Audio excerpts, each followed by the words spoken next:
Yo soy Juan Alonso, Bol para los amigos. Si me llamáis Juan, probablemente ni me dé la vuelta.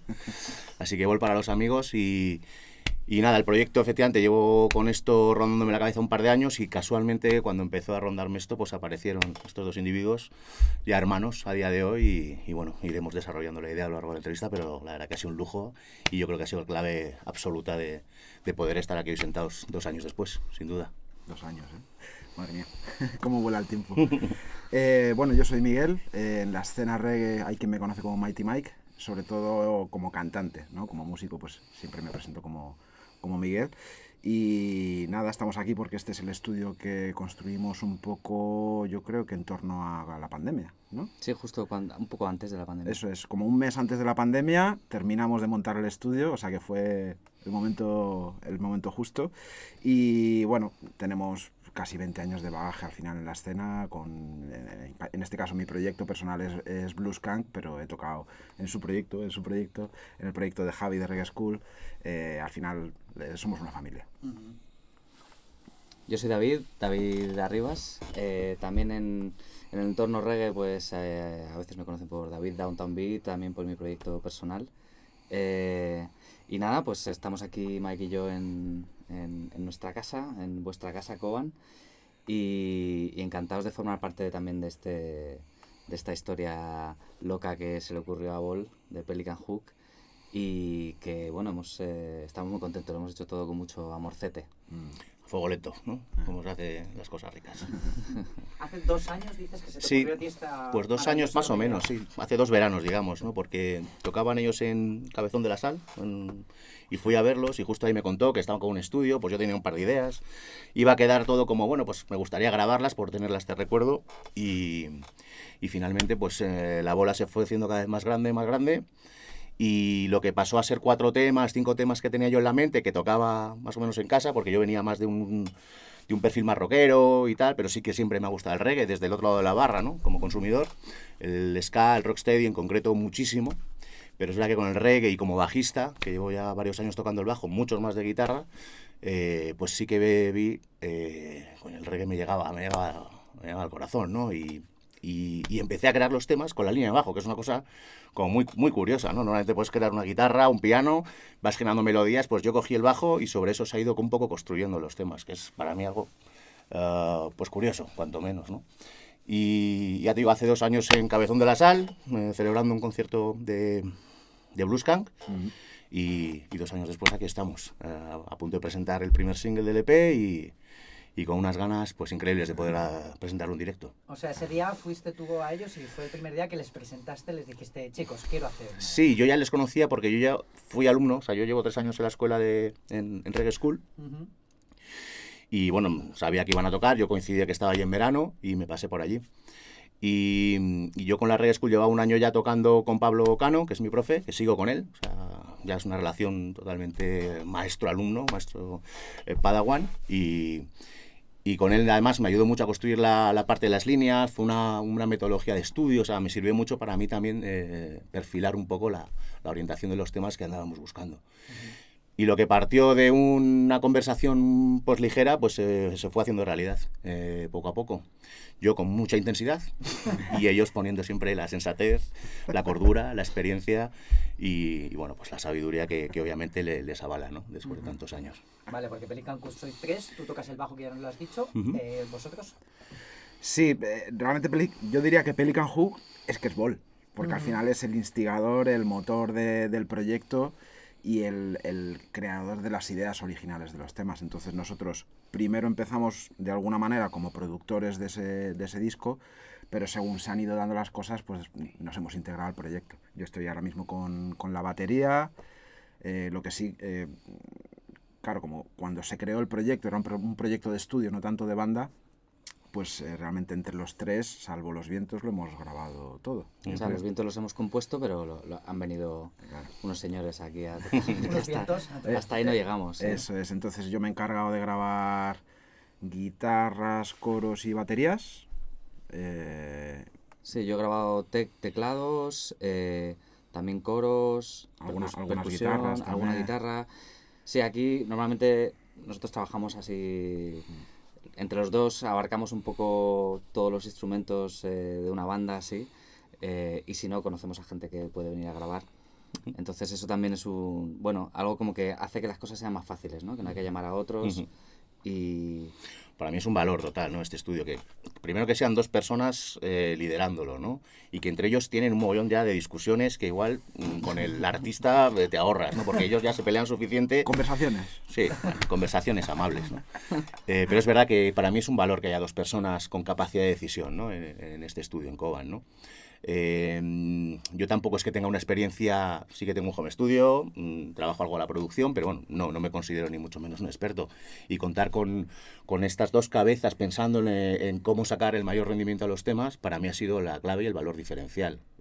Yo creo que es uno de los grandes valores de Koban, sin duda, desde el primer día. Porque, ¿qué os ha llevado más tiempo en la composición de los temas? ¿Lo que es el tema de presentar la idea, o una vez que tú les presentas la idea, el tema de trabajarla, perfeccionarla, cambiarla, mejorarla? Yo diría que soy más impulsivo en la creación básica y sí que, bueno, tienen una tendencia ya y una línea, pero no es suficiente, ¿no? Cuando tienes una banda, pues tienes la suerte de que el bajista te puede dar su punto de vista, el batería le da el suyo, pero yo en ese momento estoy solo. Entonces ellos como productores también aportaron su idea y su conocimiento, ¿no? Yo era una de las demandas que les pedía.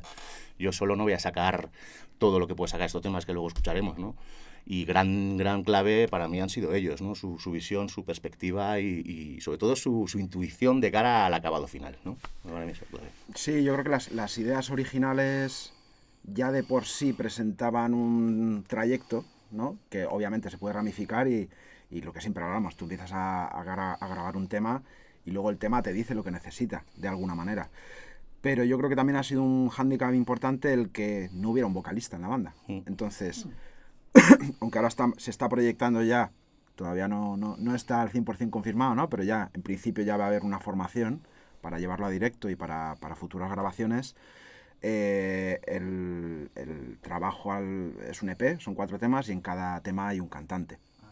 Entonces, hay una línea musical, pero claro, cada cantante imprime una personalidad muy única a cada uno de los temas, que también como primer trabajo tiene sentido. Un proyecto que ha nacido en el estudio y cada cantante le ha dado un color diferente a los temas, que por un lado es heterogéneo y por otro lado para llevar en directo es difícil. Ya lo sabe David, porque con Downtown Beat es un poco lo que ha hecho, ¿no? Con sus trabajos discográficos, que es cada tema lo canta un cantante. Claro, si te quieres ir de gira con 7 cantantes solamente, pues difícil, ¿no? Pero bueno, yo creo que eso ha servido también para eso, para que con el tiempo y el proceso decir, vale, pues teniendo una infinidad de ideas, ¿no? Y me gusta el género y me gusta el ska, me gusta el rocksteadista, ya empieza a tener un color. Entonces eso yo me imagino que para futuros trabajos, tanto discográficos como en directo, pues se va a cristalizar en una música más homogénea, en el sentido de que ya haya un sonido de Pelican Hook, ¿no? Sí, es como que no venían... Ball no vino con temas típicos de reggae, reading, 2 acordes y así, ¿no? Sino que era una cosa un poco más jugona, que a nosotros también eso nos gusta, ¿no? Como una búsqueda un poco más... con diferentes armonías, diferentes cosas. Entonces eso, por un lado, lo hacía muy atractivo, pero por otro lado también genera un trabajo como de a ver cómo llevamos esto a algo que funcione, ¿no? Que funcione bien. Y yo creo que haya sido como mucho trabajo, mucha propuesta. Ball es un tío muy entusiasta y sí, a todo que sí. Así somos. Pero bueno, es verdad que realmente ha sido muy fácil y muy agradable currar con él, o sea... Sí, para mí ha sido un lujo, decía eso, ¿no? De cocina a fuego lento. Esto ha sido la máxima expresión al respecto, ¿no? De traer unos temas que iban a quedar nada y cómo cada paso que dábamos era una maravilla, ¿no? O sea, yo lo veía y a mí me parecía todo... Y me dice, pues que todavía no has hecho nada, Bol. O sea, tú tranquilo, que no hemos hecho nada, que tenemos solamente la batería grabada y el resto en MIDI, ¿no? Por ejemplo, ¿no? Y yo ya estaba emocionado, yo quería publicarlo ya, ¿no? Es verdad. Y es verdad que ellos me han dado ese temperamento un poquito más de frenar y yo creo que además, mira, como bajista también te digo que he aprendido también a un poquito estar atrás y ellos también me han dado ese consejo, ¿no? Date un pasito para atrás porque tienes tanta energía que está guay, pero bueno, apórtala bien canalizada y tal, ¿no? Y entonces yo creo que a la hora de crear los temas ha sido así.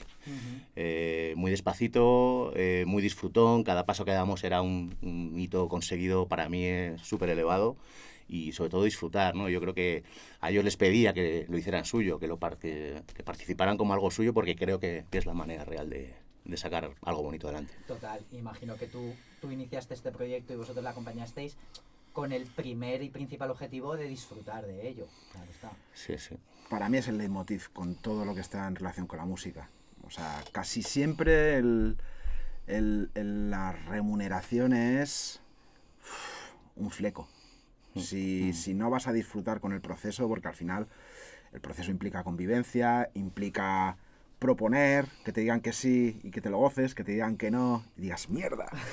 Entonces... No tienen ni idea esta gente. Sí, lo que dice Bol, ¿no? Que cada vez que das un paso en la producción y vas sumando capas y vas viendo que la música empieza a hablar por sí misma, pues esa satisfacción no estás pensando ni en lo que cuesta, ni en las horas que has echado, ni en nada, sino en que, joder, pues cuando tengas ya la música ya trasciende de la persona que la ha hecho incluso, y cuando no estemos aquí, pues quedarán esos temas para quien los escuche. Entonces, para mí ese es el objetivo siempre que me enfrento a una grabación, a un concierto, lo que sea, que es hay que disfrutar de tocar, y luego toda la circunstancia material, cuanto más cómodo mejor, pero nunca va a ser el motivo o el gatillo para hacer algo, ¿no? Me ha gustado que has dicho pensar lo que cuesta, no lo que voy a recibir, sino lo que cuesta. No, claro, porque, claro. Cuando se inicia un proyecto, vamos, ni se piensa lo que se va a recibir, mira los gastos, luego a ver si algún día miramos lo que recibimos, pero claro, en principio... Sí, sobre todo, más que gasto incluso económico, es el gasto energético y de tiempo. Yo creo que es una consecuencia, además. Yo, más que plantearte un objetivo, tú trabaja para que lo que te pase sean consecuencias de tu hacer, ¿no? Yo creo que en este sentido es como hemos ido trabajando. Trabaja bien, trabaja contento, y eso va a tener unas consecuencias sobre tu proyecto, sobre tu carrera, sobre lo que tú quieras. Más allá de tener un objetivo de que quiero sacar un disco y que suene... No, yo y sobre tu persona, porque al final hemos hecho el disco juntos, pero es que nos vemos en las jams. Sí, sí, total. Hay una barbacoa y estamos ahí. Total. Te vienes al cumple. Sí, decir, hay una conoces relación. Gente y ese para mí es el mayor beneficio que tú te llevas diría que de cualquier cosa. Es decir, si estás en una oficina trabajando y sí tienes un sueldo a final de mes, pero cada vez que tienes que llegar a la oficina estás pensando que no te quieres cruzar con esto, con el otro. Yo sería incapaz de ir día a día. O sea, no puedo estar todos los días pensando que esto no me apetece hacerlo, sino todo lo contrario. Por lo menos en mi caso. Sí, de hecho, toda la música lo que tiene es juntar a gente, ¿no? Al final, crear vínculos, ¿no? Relaciones, acuerdos, y conocernos desde ahí, ¿no? O sea, al final somos una gran familia, en realidad, en este trocito pequeñito que es la música, y el reggae, que es más pequeñito todavía. Pues bueno, tenemos que gozar entre nosotros, ¿no? Y apoyarnos y hacer las cosas con mucho amor, que parece una frase hecha, pero es real, ¿no? Es hacerlo con amor. Y luego también lo que tú lo has dicho, el reggae, que al final también el género un poco indica tanto a las nuevas generaciones como a las generaciones más avanzadas que quieren empezar un proyecto, los objetivos que se plantean. O sea, al final, mucha gente que inicia un proyecto de música urbana sí que se plantea unos objetivos a lo mejor de laborales o de expectativas, pero por lo que están acostumbrados a ver, a lo mejor como el reggae siempre ha estado en una escena un poco más underground, hace que no se pierda esa esencia de lo importante es el camino. Es que si te metes en el reggae esperando petarlo... Mira, el otro día fuimos al concierto de Meterians, que es un poco una banda referente en España del reggae. Total. Y bueno, pues la sala estaba llena, había mucha gente, pero... Copérnico estuvisteis, ¿no? Sí. No, nos vimos. Pues no.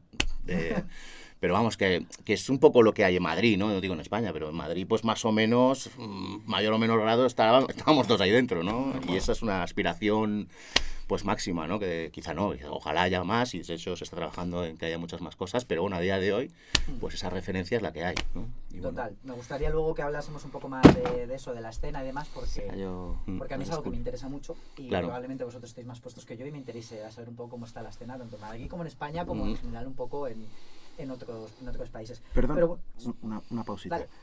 Las palmas. ¿He dado una palma, tío? Esta. Vale. Ah, por el pico ese. Bueno, no pasa nada. Vale, el tema de las voces. Me parece muy curioso que, claro, cada tema ahora mismo que tenéis cuenta con un vocalista diferente. ¿Cómo, o sea, esos vocalistas, imagino yo, que saldrían a la palestra como propuestas de alguno de vosotros? ¿Cómo surgió ese tema de este vocalista me cuadra para este tema, voy a hablar con él? ¿Cómo surgió eso? Bueno, aquí hay dos. Aquí hay- 2 de 4.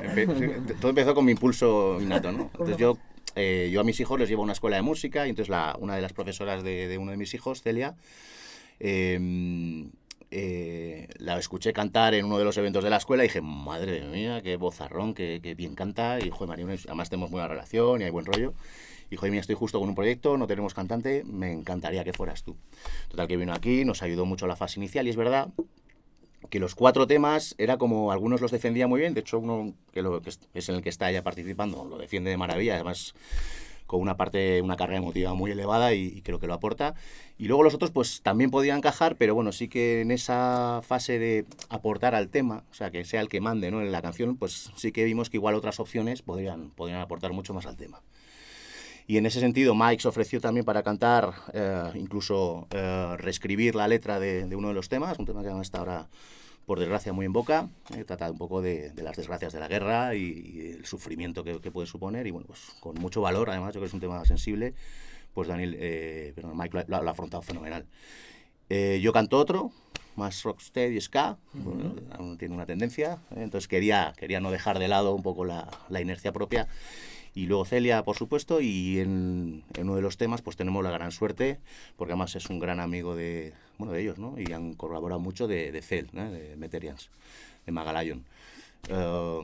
Que decir, para mí es un indicador, ¿no?, de buen hacer. O sea, si alguien del calibre de todos, ¿no?, de Miguel, de Celia incluso, ¿no?, que quieran participar en un proyecto que entonces estaba muy en mimbres y que me apunto, yo creo que es un indicador correcto de buen hacer, ¿no? Y para mí es un lujo, ¿no? Y estuvo que lo estoy grabando el videoclip, más llano no se puede ser, o sea, todo muy humano, desde el plano humano, inmejorable.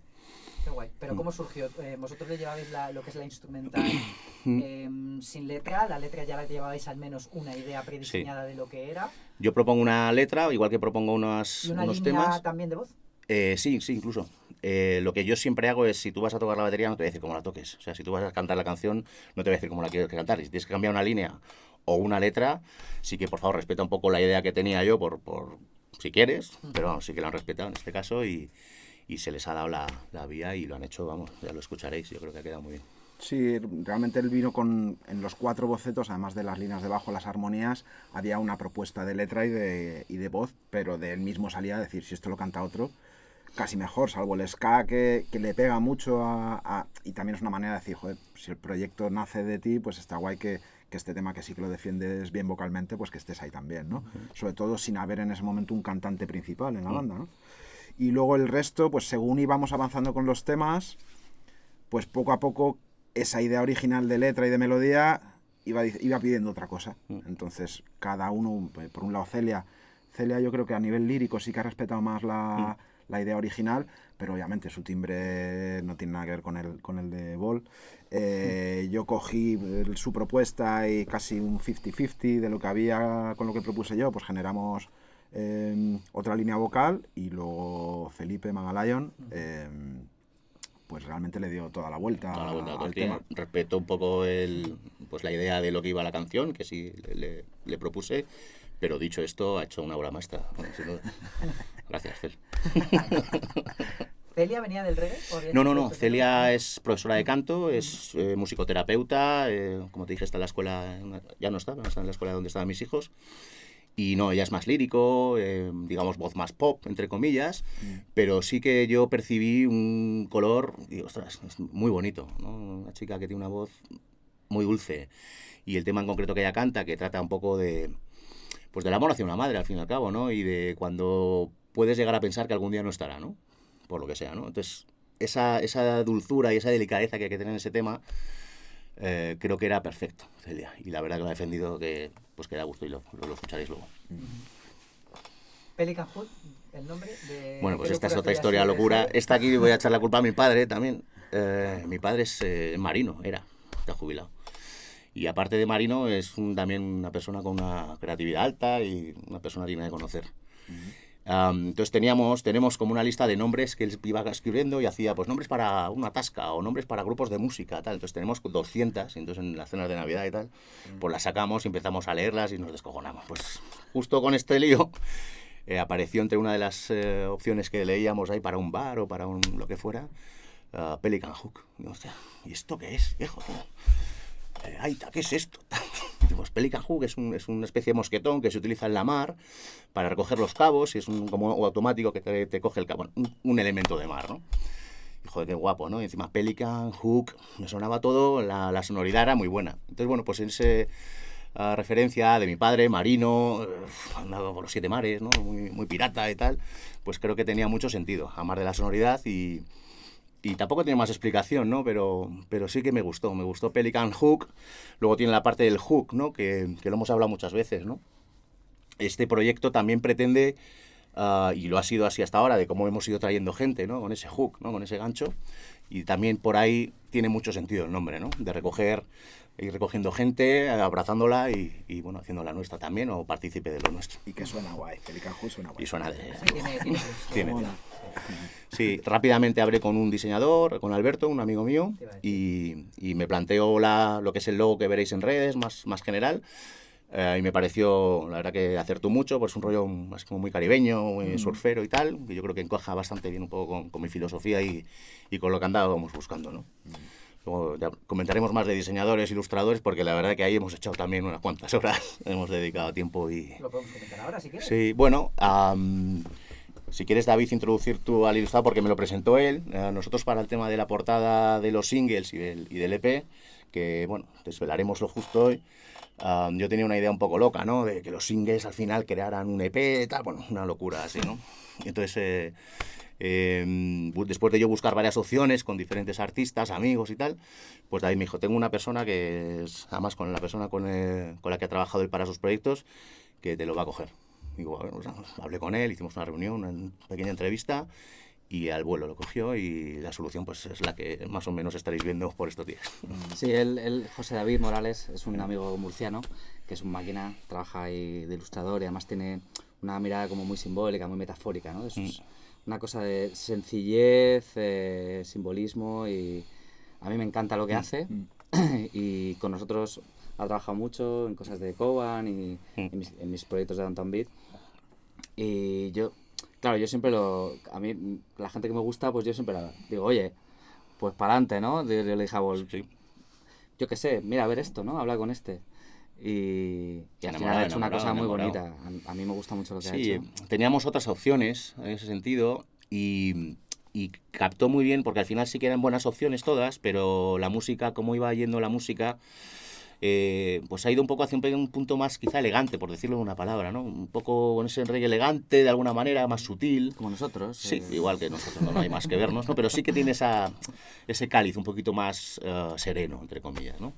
Y yo creo que la ha captado muy bien en el arte que él ha desarrollado. Yo creo que la ha captado fantásticamente bien. Y luego la idea, cómo se complementan y tal, creo que ha estado fantástico. ¿Qué armas les disteis para que él diseñase todo? O sea, ¿le disteis alguna preescucha? Sí, le pasamos ya alguna mezcla que teníamos por entonces, con las letras, una chapa de las mías, estas en un WhatsApp de 5 minutos y tal. Y luego además en una entrevista, la verdad que es un tío muy majo y luego artísticamente es un genio, ¿no? Una capacidad a mí me sorprende, ¿no? Cuando la gente, los que trabajan en el diseño, ¿no? Son capaces de plasmar en un papel, han trabajado a mano además el diseño. Y bueno, sí hubo esa entrevista y yo le planteaba el plano emocional de los temas también. Oye, esto es muy sensible por esto y por esto. Entonces, bueno, pues él vio un punto que yo creo que era muy elegante y además iba muy acorde con el estilo musical. Qué guay. ¿Y entonces qué es lo que se viene de Pelican Hook? ¿Un EP de 5 temas? Son 4 temas. Sí. Son 3 que, digamos, siguen una línea editorial más clara y hacia donde realmente queremos ir trabajando. Y luego tiene un spin-off, que es un ska, que cuenta una historia o un lugar en el que yo estuve hace un par de años en Hawái. Yo me gusta mucho el surf, el body surf y tal. Y tuve la suerte de, gracias a mi hermano Zach, al que mando un saludo muy grande, pues de conocer a una gente increíble en Hawái, en Sandy Beach. Sandy Beach es una de las playas más bonitas de Hawái, con las olas más increíbles, una locura de sitio. Y tiene un grupo de gente espectacular, que están ahí todo el día, que viven por las olas. Es un grupo de gente pues que han vivido pasados duros y que han reencontrado un poco el sentido de nuevo a la vida, pues gracias al surf, a las olas. Y la verdad que yo me enamoré de ese grupo de gente, de ese lugar, como no. Me he tenido que ir a Hawái, ¿no?, para enamorarme, pero así somos. Pero la verdad que fue un lujo y es un poco, pues poner un poco y honrar y agradecerles a todos ellos cómo me trataron allí, ¿no? Entonces hay una oda a esa playa en el disco y creo que es importante que así quede reflejado. Es un absoluto respeto por ellos y un homenaje a esa gente tan maravillosa. Que habrá que irse de gira a Hawái, porque... Sí, con la todo idea... esto- Claro, el homenaje tiene que cerrarse ahí, ¿no? Claro. La idea Claro. es hacer un bolete, por lo menos, ¿no? Sí, hay un barecillo. En que Oahu, no ¿no? Sí, alguno habrá. Os lleváis a todos los cantantes, os lleváis a Fer, a todos. Hombre, el que quiera venir, por supuesto, está invitado. Esto es puertas abiertas, 100%. Qué guay. EP en 4 temas. En 4 temas, sí, eso es. Entonces, te decía, esos 3 más en la línea editorial que queremos trabajar de a futuro y donde estamos ya trabajando en los siguientes temas, que si todo va bien, pues yo creo que podemos empezar a hacer unas primeras escuchas o Sí, preproducción. una preproducción, pues si no es este mes el que viene, están ahí en la cajonera y cogiendo calorcito. Y la idea es eso, ir poco a poco generando un repertorio suficiente para moverlo en pues una hora y media, algún homenaje, por supuesto, que siempre está bien recibido en el reggae. Y sí, una hora y media yo creo que sería lo mínimo para empezar a mover esto con cierta seriedad, ¿no? ¿Os habéis puesto fecha de lanzamiento del EP o del primer single? por Yo he ejemplo? puesto todas, he puesto fechas cada mes, ¿Y pero cómo no. las han visto? ¿Cómo las Pero- habéis visto vosotros? Aquí os dejo. Bueno, es que esta época es un poco compleja, ¿no? Porque en primavera prácticamente los directos están todos vendidos, es decir, ya no hay contrataciones, ¿Tenéis salvo salas disponibles? dices? salas y festivales, o sea, ya está todo el pescado vendido, salvo alguien que va muy tarde, ¿no? Alguien que tenga algo en septiembre, octubre. Entonces, claro, sacar el EP ahora sin la posibilidad de llevarlo al directo, ni de contratar bolos, etcétera, era como, apetece mucho que se escuche, y en verano no, porque pasa desapercibido completamente. La gente está a otra en verano, ¿no? Entonces, bueno, pensamos un poco en la posibilidad de presentar a la banda con un primer single antes de verano, con su videoclip que estuvimos rodando la semana pasada, y que eso sirva un poco de decir, bueno, van por aquí los tiros. Intentar de ahí hacer un poquito de comunidad, moverlo bien, y luego, pues probablemente a la vuelta del verano terminar por sacar el EP, ya que nosotros podamos hacer una preproducción de nuevos temas, que podamos diseñar un repertorio, no sé si para un bolo solos, pero por lo menos para hacer o un bolo conjunto con otra banda, o un teloneo o lo que sea. Y eso, pues para empezar la temporada que viene, ¿no? El curso que viene ya con el EP fuera y, bueno, intentando enganchar a todo el que podamos. Y con la banda ensayar, prepararlo, como generar un sonido, porque el sonido que aquí hemos buscado es un sonido de disco. Ya. Yo, por ejemplo, pues hay 7 teclados, ¿no? En algunos o sea, entonces, como llevar eso a una banda, ¿no? Pues ir viendo, ¿no? Que también es un trabajo bonito, es algo que apetece, ¿no? Como llevar a la música a la realidad, ¿no? Vale, sí, esto bien, pero ¿cómo suena? Este tema, ¿qué pasa, no? ¿Cómo lo defiendes, no? ¿Cómo Hombre, se hace eso? Es decir, imagino yo que pasará con guitarras auxiliares que pueda haber y luego se defiende con una, teclados auxiliares, vientos que muchas veces luego no se llevan en directo. ¿Cómo es ese trabajo de paso de tener un audio de estudio a me lo voy a preparar al vivo? ¿Qué quito? ¿Cómo complemento? ¿Cómo es ese? En realidad yo creo que la cosa es la canción manda. O sea, lo que hay, la propuesta es lo que manda. Por ejemplo, en Pelican Hook hablábamos de los vientos son importantes. O sea, hemos apostado por eso. A nosotros nos gusta mucho trabajar con secciones de vientos.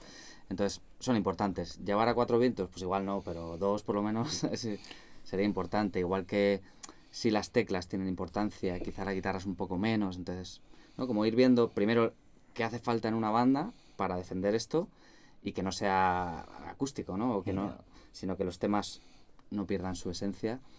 Y bueno, pues estamos viendo, ¿no? Ya tenemos la idea un poco, también con coros que haremos nosotros y, o sea, como un poco la menos gente posible para poder realmente movernos, porque si lo suyo serían 15 personas, pero está complicado, ¿no? Saldría a pagar, entonces, bueno, pues dentro de gente que le apetezca y tal, bueno, pues yo creo que tiene tenemos muchas ganas, desde Sí, luego. Eso, sí, eso no Sí, sabéis luego cuánto. eliges capas. Al final hay un montón de capas que en el Eso es. disco a lo mejor te están dando texturas que no se van a apreciar en Son directo. protagonistas, ¿no? O sea, o es un colchón, ¿no? Pero en directo al final lo que no tienes de capas y de precisión en el sonido, lo tienes de energía. Entonces, lo que no sacrifique la energía del tema es lo que va para adelante. Y las melodías que, pues si tú has escuchado 15 veces un tema, siempre hay cosas que canturreas, ¿no? Que no son de la voz. Pues eso tiene que estar. eso tiene que estar. ¿No?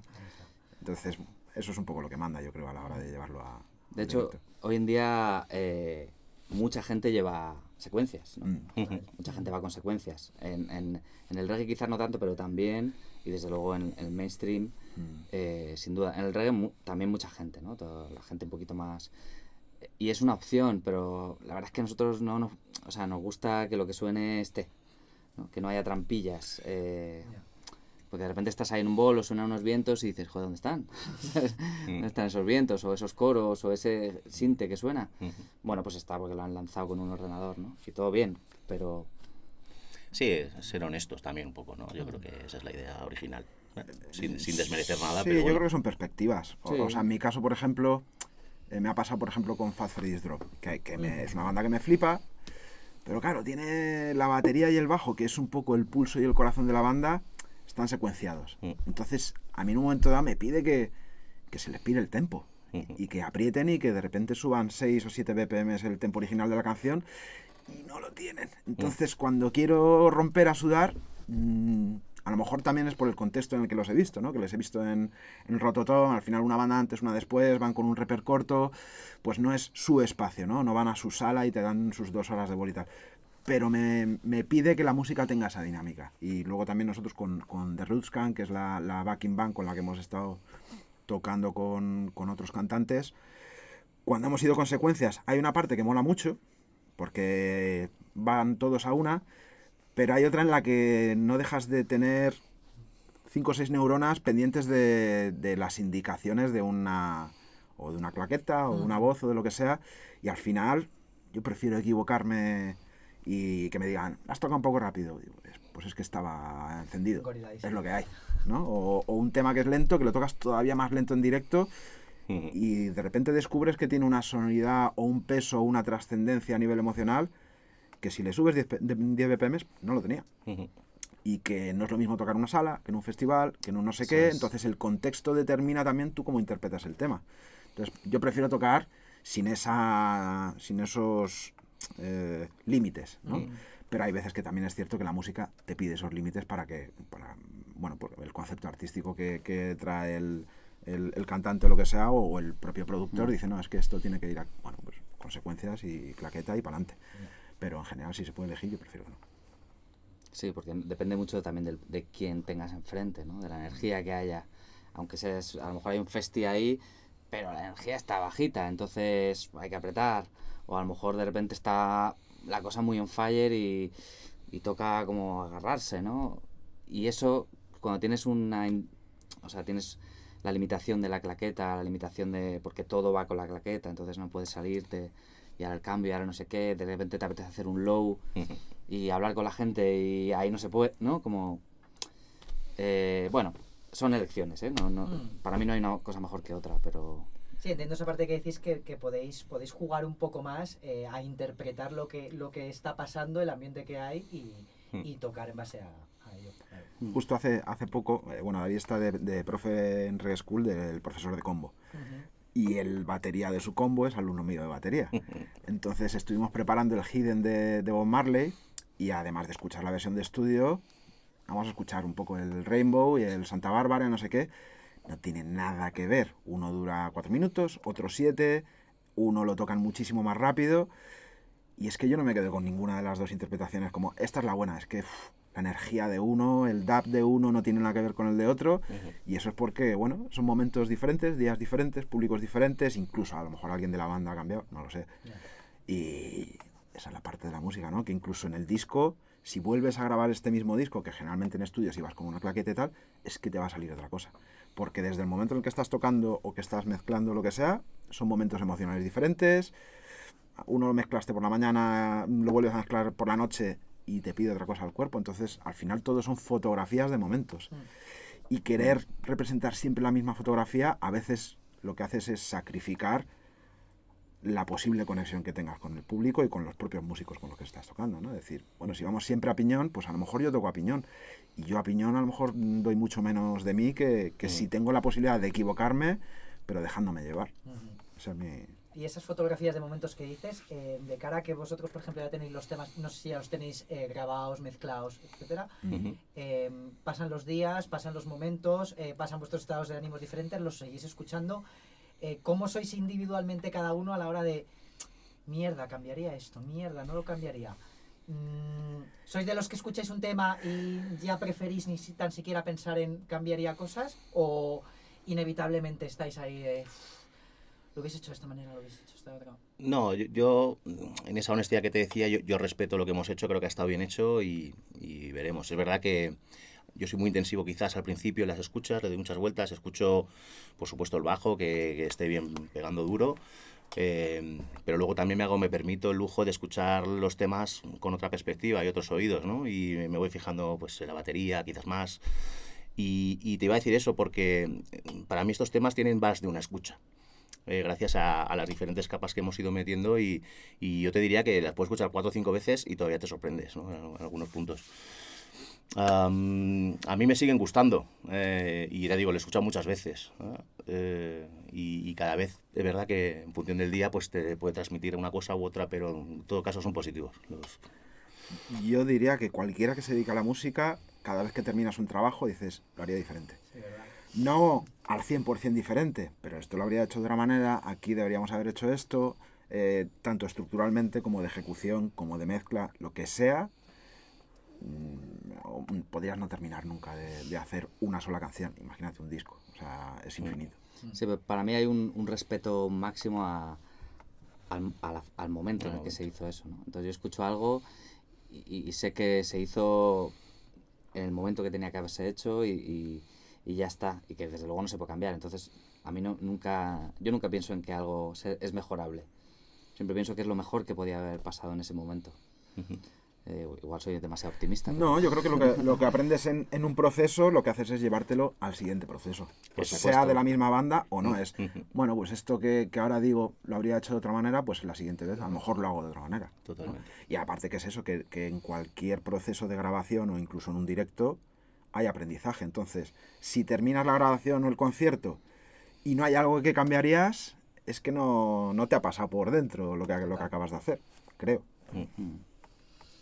Sección de vientos. Me habéis dicho que tenéis vientos. ¿Con cuántos vientos habéis contado para la grabación? Han venido tres amigos que suelen venir por aquí a menudo. Óscar al saxo, Sergio trombón y Víctor a la trompeta. Que eso, han grabado muchas cosas aquí, son amigos de hace muchos años y grandes músicos. Entonces, normalmente aquí trabajamos dándoles un poco los papeles, y cuando están aquí matizamos todas las dinámicas y las pequeñas cositas, ¿no? Pero ya hay una idea que ellos tienen el audio y los papeles, entonces ya vienen sabiendo qué va a pasar, ¿no? Y desde ahí el tiempo no es que se pierda, sino lo utilizamos en ver las cositas, ¿no? Y también hay cosas a donde no llegamos a la hora de componer vientos, ¿no? Como hay ciertas articulaciones y ciertas cosas que yo le puedo decir, haz un Pedro. ¡Pedro! No te voy a pillar bien. O un Pablo. Entonces, ya nos entendemos, ¿no? Pero luego ellos dicen, no, porque el no sé qué, la boquilla del no sé cuántos, y esto ya, pues yo qué sé. Pero sí es muy fácil trabajar con ellos, la verdad, es un gusto. Además, es como hemos hablado antes, es fundamental en la línea de la banda, ¿no?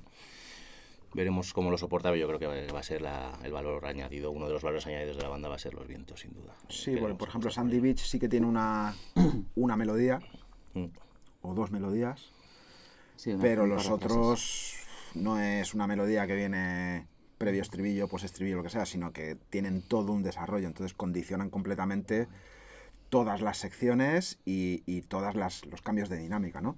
Lo que hablaba David, no son rhythms, que no es ni mucho menos un desprecio a un rhythm que suena potente, que tiene la línea de bajo repetitiva, los acordes sencillitos, etcétera, es que tiene su función, y al final el reggae es música de trance, ¿no? Pero sí que lo hemos producido también un poco con la perspectiva, decía decía Bol, ¿no? A mí me flipa el concepto de bajista de los primeros discos de Groundation, ¿no? Antes de que hubiera todos los cambios de banda, etcétera.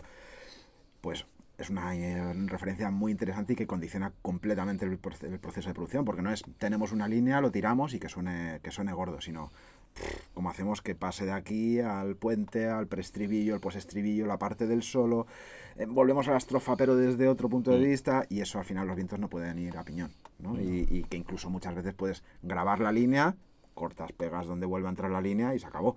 Si ya ha sonado bien, pues tal, ¿no? En este caso era imposible. Ha habido que hacer todas las secciones y todo el desarrollo dinámico, ¿no? Aquí hay que apretar más, aquí el tema baja, no sé qué, no sé cuánto. En ese sentido, la verdad es que yo estoy súper contento con los vientos, tanto de ejecución como de escritura, como lo que aportan a los temas. Por eso también la putada es que se hacen imprescindibles. Claro.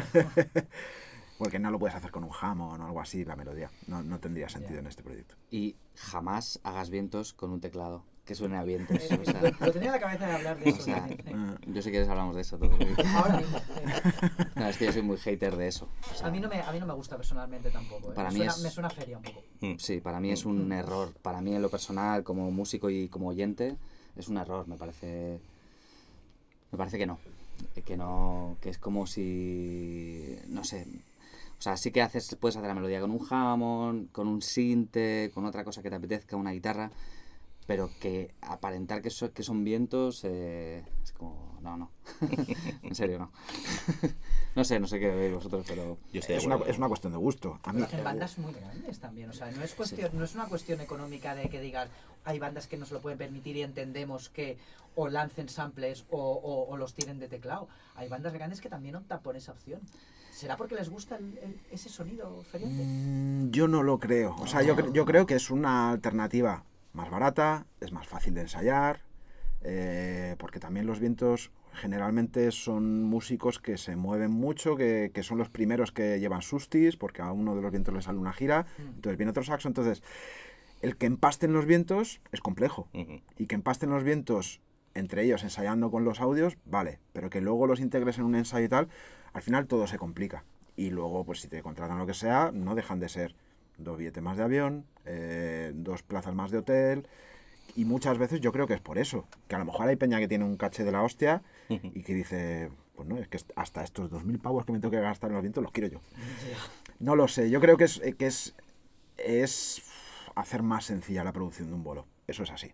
Pero vamos, yo estoy que a mí tampoco me llega. Otra cosa es que cojas incluso un sinte medio horterita, pero que no quieres emular unos vientos, para adelante, ¿no? Y decir, este es el sonido que estaba buscando, perfecto. Vale, no me está sonando a viento, es el sonido que has buscado, guay.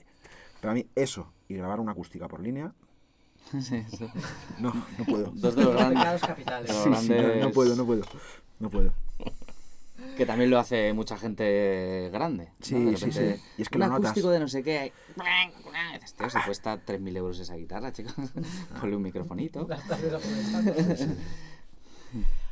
Vale, vamos a hablar un poco a modo personal. Me gustaría saber si recordáis cómo os empezó a enganchar el reggae, por qué, ya sea por qué de persona o por qué de banda y desde cuándo.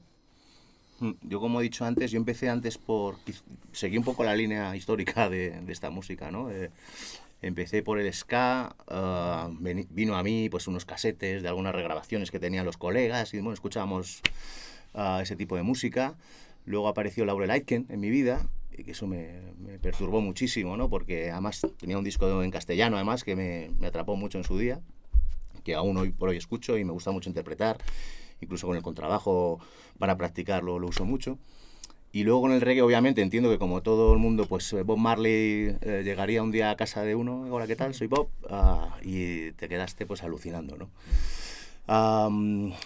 Luego es verdad que yo tuve una etapa de mi vida más rockera, con bandas de rock, de punk, y ahí estoy un poco más desviado de este estilo más en concreto, pero ahora ya la veteranía, un poquito ya la edad... ya empezando a ser viejunos, pues creo que ha venido un momento muy, muy especial para mí, ¿no? El reggae. Como os decía, hace 3 años empecé con la Reggae School, si es verdad que yo ya andaba más con el rocksteady y tal, pero quería desarrollar mi capacidad como bajista, entonces como tocador de bajos, que no es lo mismo.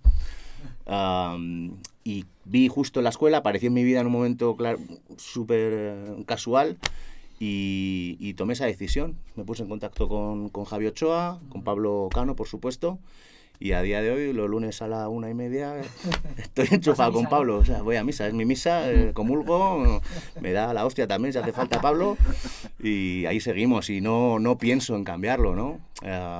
Aquí ese inciso, ¿no?, por la Reggae School, ¿no?, del buen hacer, sobre todo la calidad humana que aportan.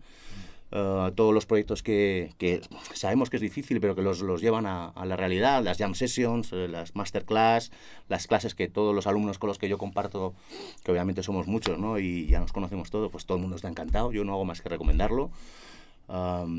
Es verdad que ha sido un cambio en mi vida, la Reggae School, ¿no? Y ellos también han sido un poco los que me han ido orientando, animando, dándome la confianza, pues, la jam session, pues de poder subirme y empezar a tocar el bajo ya como Dios manda, ¿no?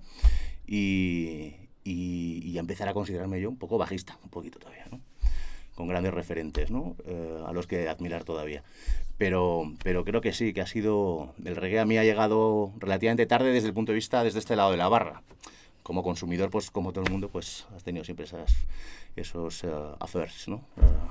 Y antes de que me digáis vosotros, que también os voy a hacer la pregunta esta, tú venías de tocar guitarra, grupos punkeros, grupos rockeros, y de repente te pasaste, el bajo no habías tenido bandas. Muy bonita también la historia. Había tocado el bajo en alguna banda mía, porque fallaba el bajista, y bueno, pues yo en esa época pues era un poco el más trasteador de cosas. Y sí había tocado el bajo, una de mis bandas referencia había sido los Toy Dolls, por ejemplo, que trabajan bien el bajo desde esa perspectiva, y entonces yo hacía mucho la línea de bajo, la guitarra también de Michael Algar era para mí una referencia. Y quitando esas anécdotas de tocar el bajo a algún bolo, siempre he sido guitarrista. Y hace 6 o 7 años vino a desayunar unos amigos que tienen un grupo de teatro con chavales con discapacidad, y entonces querían hacer teatro inclusivo con banda en directo. Y les faltaba un bajista. Y a mí el proyecto me enamoró, me lo contaron y dije, hostia, banda en directo, teatro inclusivo, personas con discapacidad. Yo ya venía del sector, digamos, de trabajar con chavales con discapacidad con el rugby, y me lesioné, dejé un poco el rugby de lado y mira, pues complementé un poquito con esto, ¿no? Y me he tirado 6 años con teatro, girando por toda España, el teatro más grande de España, el Teatro Gran Vía, o sea, una pasada, y era el bajista y un poco coordinaba un poquito la banda con ellos. ¿Qué tipo de música hacías ahí? Bueno, era banda musical, hemos hecho 2 musicales, uno era una versión de Escuela de Rock, School of Rock, donde pues eran versiones de rock adaptadas a la temática del musical en concreto, y este último, que es Mafias, es música muy diferente, pues desde un poco jazzero, bueno, una cosa un poco locura de tema. Ha sido bastante duro sacarse el repertorio, pero lo hemos sacado adelante y hemos tocado, ya te digo, en Teatro Gran Vía, hemos estado en Córdoba, en Ávila, o sea, ha sido una cosa muy bonita. Y de ahí empecé yo con el bajo ya en serio, ¿no? Donde empecé a formarme, y ya hace 3 años con Pablo Cano en la escuela. ¿Y cuáles son las principales diferencias y similitudes que tú ves a la hora de tocar rock punk con un bajo y tocar reggae? Muy pocas, o sea... ¿Muy pocas? ¿Similitudes o diferencias? No, o sea, se parece poco. O sea, obviamente el blandir, el instrumento y tal, pero ni siquiera... por ejemplo, el uso de la púa en el reggae está poco visto. No decir que sea... Yo no sé si alguno habrá. Muy poco visto. Muy poco visto. Yo no lo he visto nunca. Y sin embargo en el punk pues sí puedes tirar más de púa, ¿no? Y ese ataque que tiene sobre la cuerda pues está mucho más al día. Luego hay un tema que es el silencio en el reggae. O sea, tú tienes que trabajar, y donde más aporta un bajista, donde más un bajista admira a otro, es cómo mete esos silencios que te quedas flipado, ¿no? En el punk o en el rock se tiende más a rellenar, a hacer líneas, tal, y es un poco más de relleno, ¿no? No destaca tanto, yo creo. Yo creo que también, con mi perspectiva de guitarrista, frontman de rollo punk, pues el hecho de poder yo como bajista tener ese protagonismo de alguna manera, que estoy controlándome, lo repito, bueno, pues me ha permitido también dar ese paso a un lado o atrás, si queréis decirlo, y entender la música. Me ha dado unos oídos que no tenía antes, por ejemplo. Unos oídos que me han cambiado la música. O sea, yo ahora mismo puedo estar en un bolo y te escucho el bajo y me parece suficiente para disfrutarlo entero, ¿no? Sí, me ha cambiado, y yo creo que sí, no tiene nada que ver. Yo creo que el bajo en el reggae es un instrumento, dicen que es el alma, ¿no? Estoy totalmente convencido. Ojalá pueda llegar yo algún día hacer una línea de bajo estilo Family Man que la gente le conmueva, ojalá, ¿no? O algo así, ¿no? Lo importante es que te conmueva a ti. Sí, a mí me conmueve, ya sabéis, o sea, yo estoy ya sobrado. Tú ya estaría. Sí, luego transmites eso. Yo sí creo que en Primer ese paso, punto... sin duda. Sí, eso es importante, ¿no? Pero sí que es verdad que el bajo en el reggae y a mí me ha aportado mucho. En lo personal, en lo artístico, en lo musical, yo creo que tiene un desarrollo casi infinito. Sí, te diría que en muchos otros estilos, cuando dices, vamos a tocar tal canción, ¿cuál es esa? Te canturrean la voz. Sí. En el reggae te canturrean el bajo. Totalmente. Es un concepto melódico que no está en otros estilos de música y es que es eso, es... Tan, con, kin, con. Es la línea de abajo, no cantas ni lo que dice el Dennis Brown ni nada. Otra cosa que me costó mucho y todavía la estoy trabajando mucho es en tirarlo para atrás, que llaman, ¿no? Es, tú tienes el beat aquí y de repente el bajo te suena después, ¿no? Y para mí es la clave, ¿no? El tener esa capacidad de te lo tiro para atrás. Y eso para mí, yo es algo que admiro mucho cuando escucho un bajista, ¿no? De reggae. Y es algo donde yo quiero trabajar mucho, quiero trabajar en los espacios, quiero trabajar en echar para atrás cuando lo pida así la línea. Creo que es algo que sí, y da mucho juego. Es muy curioso porque son dos conciertos, ¿no? O sea, tienes dos bolos. El del bajista, hostia, que bien hecho aquí tal, y luego, por supuesto, lo de la banda, ¿no? Yo creo que es un instrumento que yo recomiendo y te cambia la perspectiva musical, sin duda. Vamos con la guitarra. Con la guitarra. Bueno, yo es que... Bueno, lo primero, ¿cómo empezó tu afición con el reggae? ¿Qué recuerdos tienes? Si venías de algún género anterior, tanto que te emocionaba, lo escuchabas, como lo tocabas, o siempre has sido pro reggae. Pues lo primero que tengo que confesar es que en los viajes que hacíamos de pequeño en coche, mi hermana ponía una cinta de Bob Marley y yo le decía que la quitara. Perdón. Pues no sé qué edad tendría yo, pequeñito, ¿no? Pero bueno, como un poco como le pasa a mucha gente, ¿no? Es que esto es siempre lo mismo, que no sé qué, no sé cuánto, porque al final es una escucha mucho más superficial y que es música de esencia africana, es música de trance y de... Entonces, siendo niño, tú lo que quieres son melodías y bombas negras y cosas así, Un ¿no? inciso, mis hijos odian el reggae. O sea, no lo soportan porque supongo que es porque lo escucha su padre. Pero bueno, me imagino que con el tiempo lo apreciarán y la chapa que les estoy dando. Es lo que hay. Perdona, que te he interrumpido, pero era importante. Y luego, pues, yo empecé tocando la guitarra, realmente blues. O sea, a mí es lo primero que me llamó la atención. Y lo primero que yo podía tocar y canturrear por encima era el reggae, porque cualquier otra cosa, al final, en cuanto a coordinación mano-voz, diría que otros estilos son más complejos, porque el reggae, al final, la guitarra es una percusión. Cheque, cheque. Y si tú vas ahí a piñón, ya luego cantas por encima, ¿no? Mientras que tocar rock, tocar riffs o tal, implica otra cosa. Y entonces empecé a tocar la guitarra con 16, 17 años, yo creo. Y del blues al reggae, pues la verdad es que un paso. Como casi todo el mundo, empecé por Marley. Pero antes de conocer toda la tradición del roots y todo eso, lo siguiente que escuché diría que fue Groundation.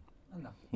Entonces, claro, conectaba mucho con el jazz que venía escuchando de jovencito, sin entenderlo demasiado, pero que me gustaba. Y desde ahí ya también empezar a juntarme con gente de la escena en su momento, que no éramos colegas, pero bueno, que los conocía, los iba a ver a los conciertos y tal. Eso ya me llevó a ir conociendo un poco el background, ¿no? Pues conocer otros artistas que no fueran Marley y Groundation, ¿no? Que siguen siendo para mí los dos estandartes. Es que más allá de eso hay pocas cosas que me emocionen tanto como esos dos, ¿no? Pero vamos, a partir de ahí, pues eso, aprender de la gente que te rodeas. A ver, es curioso porque en el blues la guitarra es lo más protagonista de todo el género. ¿Cómo llevaste esa transición de me cojo una guitarrita porque me gusta el blues y quiero ser el prota y el que a todo el mundo le alaben y le tiren las camisetas, a voy a hacer percusión con la guitarra en la cual probablemente nadie me eche el ojo? Pues mi primera aspiración era ser un Guitar Hero. Claro. Pero acabó pronto porque no me daban los dedos, ¿no? Y realmente fue por tener la inquietud de componer, porque yo sí que había sido segundo guitarra en bandas un poco así de género, un poco de funk, un poco de pop rock o lo que fuera.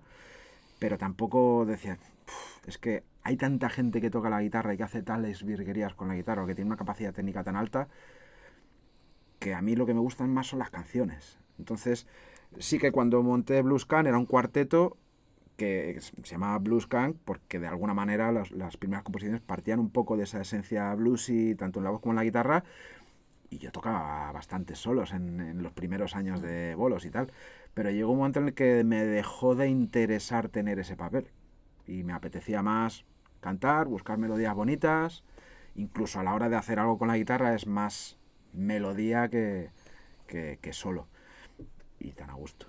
Ya no tengo la presión de tener que mover los dedos a 100 fotogramas por segundo.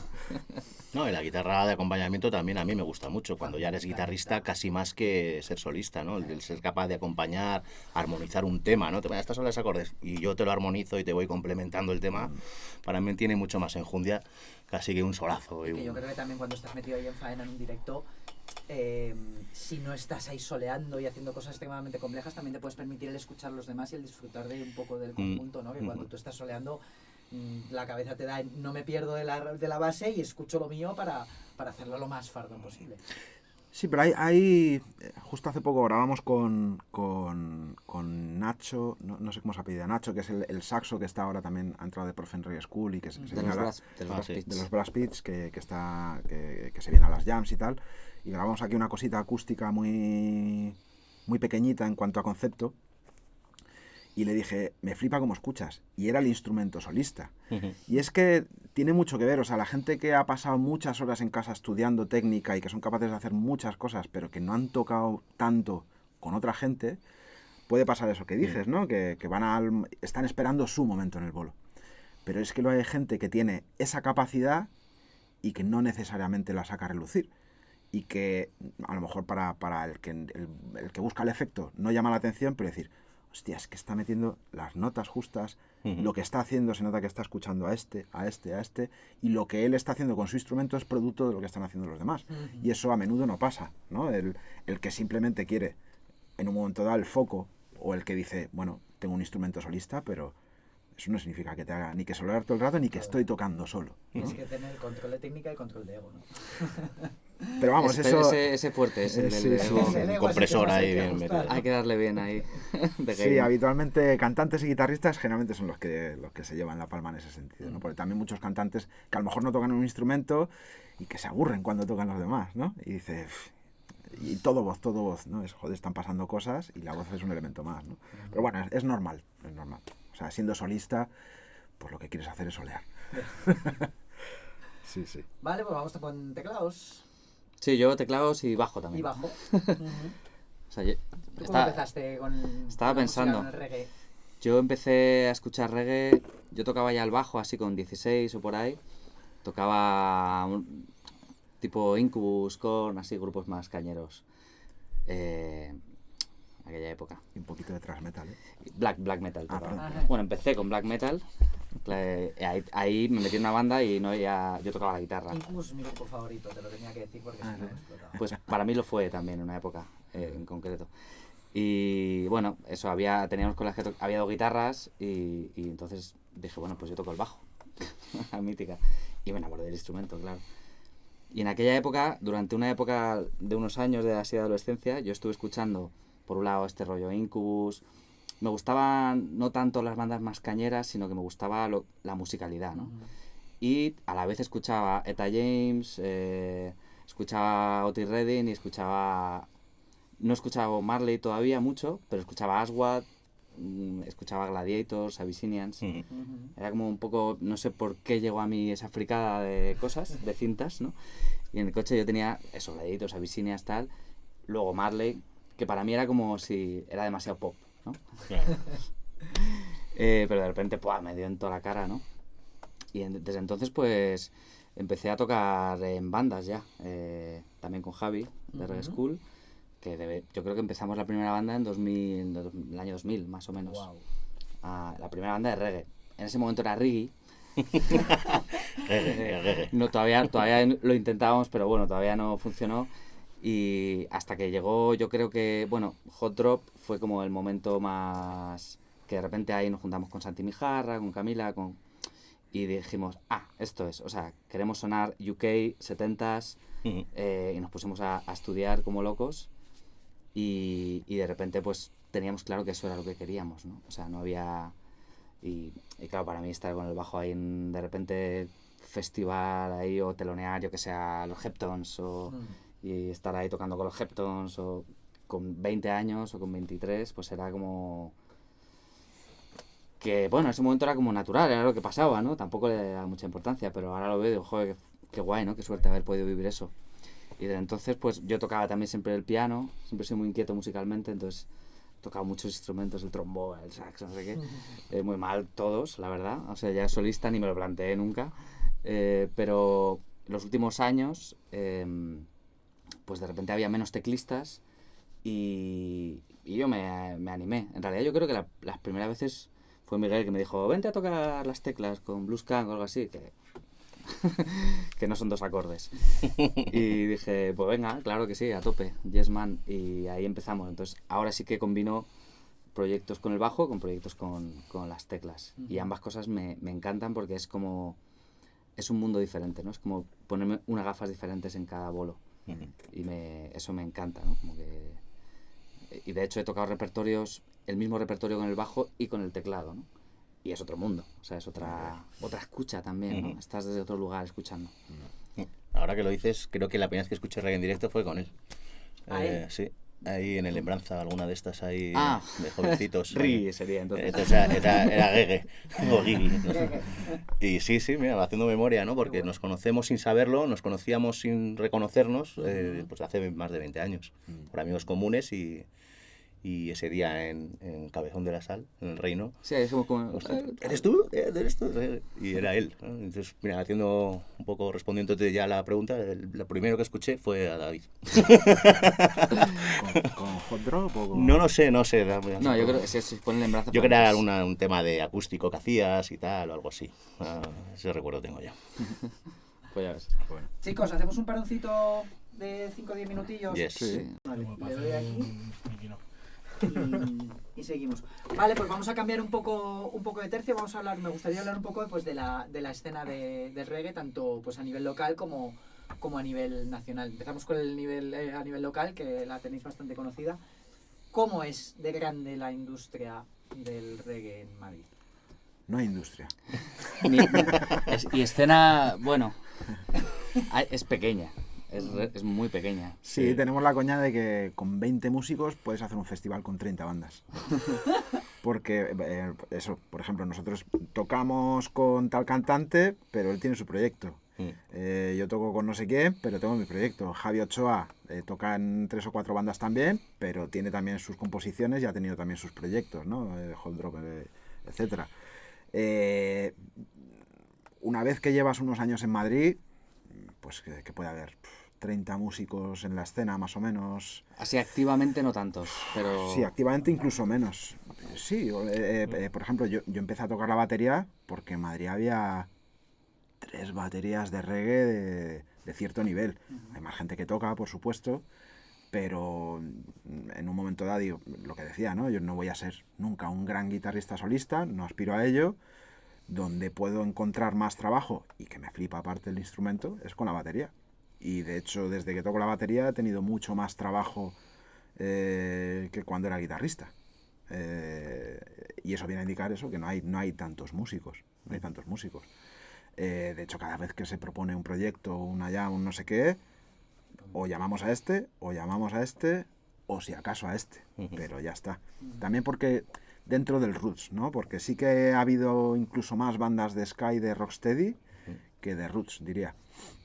Y luego ahora, a día de hoy, la escena no es la escena que había hace, 15 años, ¿no? De alguna manera, el núcleo de la escena, aparte de que habían surgido proyectos antes, lo que sea, fue Sirocco. Sirocco del 2000 a 2010, estoy haciendo fechas así un poco a ojo, quien estaba programando ahí era Alfonso Goodluck, que es DJ y que estuvo de programador de Sirocco mucho tiempo. Y Marquetes, trombón. Marquetes también, ¿no? Y básicamente apostaban.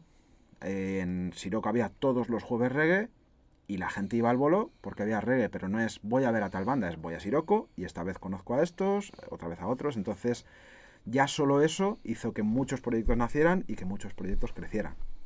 En el momento en el que eso se terminó, se perdió un poco el punto neurálgico o el eje en torno al cual todos girábamos. Y sí que hubo unos años de que, bueno, pues surgió el Organic Roots Festival.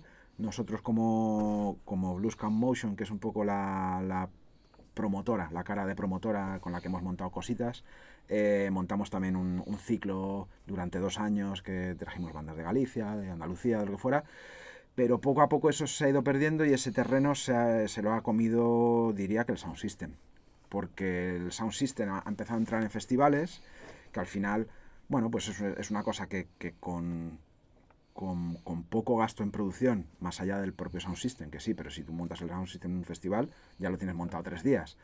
Y cada artista de Sound System, pues es 1 o 2 selectores e ingenieros y si acaso un MC. Entonces, claro, a nivel de pruebas de sonido, de desplazamientos, de todo, es mucho más sencillo. Y la gente joven que busca la fiesta, el Sound System te la da. Te va a dar mucha presión. También la tendencia al Sound System, el género el steppers, ¿no? Que ya está muy, muy, muy cerquita de la electrónica. Y no es una crítica. Pero la gente no está ya buscando el sonido de una banda, el sonido de una cantante o un cantante, sino que está buscando quién me pone a mi música de 12 de la noche a 5 de la mañana. Y en ese aspecto, festivales que se estaban abriendo al reggae, de alguna manera generaron la esperanza de, hostia, pues festivales que no son de reggae están teniendo ya un escenario de reggae, pero creo que se ha quedado un poco anclado en 5 o 6 artistas, que son los más tochos, y no está habiendo apuesta por bandas nuevas. O bandas que se crean y que dicen, joder, tienen 3 meses ahí de que están en todos lados y tal, pero no vuelven a aparecer ni en un festival tocho ni nada. Entonces, incluso los propios festivales de mediano, pequeño formato, como puede ser Balboa, ¿no? Han sobrevivido muy poquitos.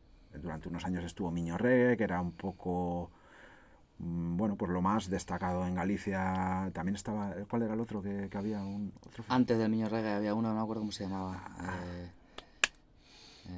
No sé, había un par de festivales en Galicia que ya no están, había otros 3 o 4 en Cataluña, de los cuales ha quedado en... Foundation se llamaba. El Foundation, Sí. Y eso ha pasado con un montón de estos festivales. Entonces, claro, las bandas cuando se constituyen tienen muchas menos salidas. O sea, es que si has tocado en Balboa y en 2 3 más, no te queda mucho más. Y el año que viene no vas a repetir, porque los festivales al final programan un poco de todo, ¿no? Entonces, por un lado, creo que no hay industria como tal, sigue siendo muy underground, y la escena local en Madrid, que en su momento fue muy fuerte y vio nacer a muchos proyectos, se ha ido debilitando y casi incluso todos esos proyectos se han dividido en la banda que se ha convertido en backing, como puede ser la Forward o como podemos ser nosotros también, de Rootscan, y luego los cantantes, pues a menudo es eso, si te van a pagar tu caché, pues eliges ir con un DJ, porque si eliges ir con banda, el festival te va a poner pegas, porque ya les cuesta a ellos más a nivel de producción, y porque, pues eso, tú ganas menos, tienes que acordar con otras 7 personas los ensayos, se ha ido perdiendo. Entonces eso es una cuestión de infraestructura y de industria, precisamente, que como no la hay, pues es todo muy underground, muy al límite en presupuestos, en todo. Y de hecho, pues salvo Awake, que salió el año pasado, ¿no? Sí, pero que no es de aquí, que es de... Sí, bueno, pero que es una banda que, Sí. que ha sonado a nivel nacional, ¿no? Sí. Yo no he... Bueno, en ¿cómo se llaman estos de Cantabria? Ahora Message. con Carlos, que era corista de Loud and Long y tal. No me acuerdo cómo se llaman. O sea, sí que hay proyectillos. Al final, yo creo que a mí lo que me da pena es como viejuno el relevo, ¿no? O sea, no veo a chavalería tocando reggae. Pero sí veo a gente que le gusta el reggae. O sea, nosotros de repente tocamos en un ambiente, yo qué sé, en Clave de Agua, que es un festival de soul o de música negra, y la gente le encanta lo que... Esperan ver ahí a 4 hippies haciendo chic, chic, y de repente, hostia, esto es otra cosa, ¿no? Y la gente lo dice, pero luego no... O sea, consumen reggae si les llega fácil, ¿no? Y bueno, por supuesto, en las radios o en cualquier medio de comunicación no existe el reggae, ¿no? más allá como algo anecdótico. Sí, Entonces, hasta muchos años Alma de León, pero no dejaba de ser una isla en el océano. y además ya, bueno, ahora ha cambiado de formato. Sí, ahora... Entonces, bueno, como que no hay mucho. Es verdad que, por ejemplo, del Siroco salieron bandas solo para poder tocar en el Siroco. O sea, como que había un espacio ahí de libertad y además, bueno, pues siempre estaba lleno, ¿no? Entonces, las bandas que a lo mejor tocábamos más, pues íbamos y daba igual que fuéramos nosotros o que unos colegas que se hubieran juntado a hacer un tributo a no sé qué y salían, ¿no? Y de hecho todo era bienvenido, ¿no? Oye, hacemos un tributo a Visinias, venga, ¿cuándo queréis fecha? O sea, era todo eso, había movimiento, había ambiente. Ahora, bueno, pues ahí estamos los que estamos, luchando y con mucha energía, ¿no? Y con mucho amor, pero no hay Sí, como... también el que se haya semi-legalizado muchos de los conciertos, o sea, antes tú ibas, si ibas a caché, te lo daban en mano, etcétera. Ahora, por un lado, dices, jo, qué guay, que ya es todo en A, ya. Pero es que si haces 200 pavos de taquilla y hay 5 músicos que se tienen que dar de alta, 100 pavos se te van en el alta, en gestionarlo con la cooperativa de turno que te hace El la IVA, si no te factura. hacen ahí todo la jugada. La gente ya no paga con dinero, entonces ni siquiera hay un extra ahí de decir, bueno, ha ido bien, te sacamos esto de... No, la gente va con el móvil, entonces de repente sacas un bolo con 70 personas que has hecho 300 pavos y llegas a casa y tienes 25. Y dices, hostia, claro, es que no me interesa hacer una producción. O sea, ir a tocar, guay. Pero tengo que hacer la producción, pagar... Pues no estoy dado de alta porque no tengo la actividad suficiente como para... Vale, pues me puedo permitir 350 pavos al mes dárselos a Hacienda, de puta madre. Pero es que no es la circunstancia. Entonces, antes hacías una producción y bueno, más o menos, pero es que ahora ya sabes que partes de, aparte del alquiler de la sala, de los gastos de hacerlo todo por lo legal, etcétera, estoy partiendo en menos 500 euros. Y en cuanto ponga el precio por encima de 12 euros, ya la gente va a decir, es que esto es muy caro, va con consumición, no sé qué, no sé cuánto. Entonces, claro, te quitan las ganas de sobre todo de producir, porque antes cada banda se producía sus bolos y tal. Como no hay managers, o al menos yo no los he conocido, sí, 3-4 managers, pero que van y vienen y no hay una industria sólida y un circuito en el que tú digas, bueno, nos cogemos los bártulos, nos vamos a Barcelona y hay una sala que programa reggae, que tiene un público, que hay mínimo van a ir 60 personas. Y luego si te conocen, pues van otras 40, 50 o 100. Eso no existe. Entonces, claro, en Madrid ya es difícil, pero vete a Barcelona a menos 700 pavos de gastos. Claro. Es inviable. No... Que lo hacemos también, ¿eh? Sí, Pero por amor a la Claro. Lo hacemos, pero al final muchas veces lo que hacemos, pues nosotros vamos Blues Country, ¿no? Y vamos 3 en un coche con Javi, con el coche como si fuéramos ahí al mercadillo y nos hacemos por el norte, en sitios donde ya hemos tocado mucho, que son amigos y desde luego no lo hacemos, es como vacaciones con amigos, ¿no? Que vamos ahí, lo pasamos bien, tocamos... sí, sacas algo de pasta, pero desde luego no es un... no te puedes ir a Asturias a hacer un bolo. Claro. Tienes que ir a Asturias y hacerte 4. Eso y sobre todo que no es algo recurrente que permita vivir de este tipo de música a una o varias personas durante todo el año. No. Y de ahí la clave que esto es un... ¿Hay alguna banda en España que vive del reggae? Sí. Diría, yo Sí. no los conozco, Hombre, sí, pero sí. diría que Green Valley, Por eso Green Valley. sí, porque además están festis que son mainstream también. Pues probablemente Morodo, O por lo menos en su momento Morodo. Ahora yo me imagino que sí, porque también gira Claro, mucho sí. por Latinoamérica y tal. Morodo, Fireboy seguramente también. Sí, pero tampoco lo he visto tanto en los últimos años, ¿eh? Yo creo que No, bueno, no pero que estoy sí que han muy al podido día. vivir de eso, ¿no? Como... Un poco más. Sí. Pero vamos, que los contamos con los dedos de una mano. Sí. En toda España. Sí. Y no deja de ser esto una intuición. Ya, claro. Y SEO. Bueno, Ajá, Iseo también, ahora, sí. Iseo la está pero partiendo pegando y mucho, merecidamente va muy rápido. y de puta madre. O sea, es una alegría, ¿no? Que digas, joder, una banda que está Sí. dentro del mainstream, en el sentido de contexto mainstream, ¿no? De festivales de cualquier calibre o lo que sea. Dices, joder, guay. Pero bueno, no es una banda. Bueno, yo lo consideraría una banda porque aunque el proyecto sea Isoido Sound, llevan ahí han estado o con 3 o con 6 vientos. Llevan vientos, sí, pero... Y con su técnico, quiero decir que hay 7 personas en el proyecto, por lo menos de cara al público, trabajando, y dices, joder, pues hay 7 personas comiendo de un proyecto que es reggae. Sí. Ole. Pero no se me ocurre nadie más. ¿Y en otros países? Francia, por ejemplo, es el caso que yo sé que daría por hecho que hay bastantes bandas que pueden vivir dignamente, al menos, del reggae o de otros géneros más alternativos musicales. Sí, yo creo que Francia también ha tenido tanta influencia de la cultura africana, porque mucha gente de África ha entrado a Europa a través de Francia, también por el idioma, ¿no? El francés que se habla en muchos países de África, que yo creo que es diferente. Y luego también colegas que han estado viviendo ahí haciendo música y tal, pues eso, si tú acreditas que has hecho X bolos en un año y en un momento dado quieres pararte a escribir un disco, el Estado te dice, tú acredítame que has hecho estos bolos, además pagados por lo legal, no sé qué, no sé cuánto, tienes un año de subvención. Tienes paro como músico. Aquí es que es impensable, ¿no? Y luego ves que bandas que han entrado en Europa a través de Francia, Groundation, ha entrado en Europa a través de Francia. Sí. Ni Italia, ni Alemania, ni también. Reino Clinton Unido. está girando ahora. Clinton Ferron o un montón de gente que pasa por Francia y de ahí ya a lo mejor se esparce la semilla, ¿no? No sé cómo es la escena porque no la he vivido, pero sí que, bueno, ves eso. O el mismo Keziah Jones, gente que no hace reggae, pero que son artistas de origen africano. O Neka, que sí, que yo creo que viene de Alemania, pero por donde entró luego y donde se hizo más conocida, pues yo diría que es Francia. Ayo o lo que sea, todo eso allí funciona. Otra cosa es que haya otras 200.000 bandas que nadie tiene ni idea de quiénes son. Puede pasar, seguramente. Seguro. Yo conozco, por ejemplo, la escena de Italia, estuve allí viviendo un año, y en el 2004, cuando yo vivía allí, de repente llegué, aquí éramos 4 bandas de reggae, en España. En el 2004 éramos 4 o 5, por lo menos que yo conociera. Y ahí llegué y había bandas de reggae en todas las ciudades, muchas, festivales de reggae, y había gente viviendo de tocar reggae. Mucha gente, ¿eh? Yo conocía mucha gente que...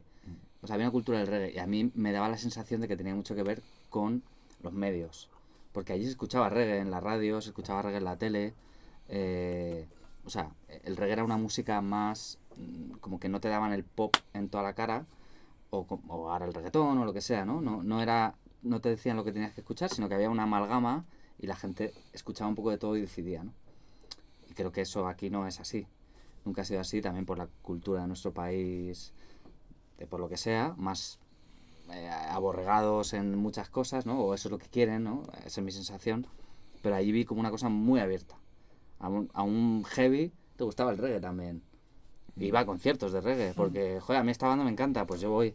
A mí me gusta Iron Maiden, pero también me gusta esto que hacen versiones de Marley, ¿no?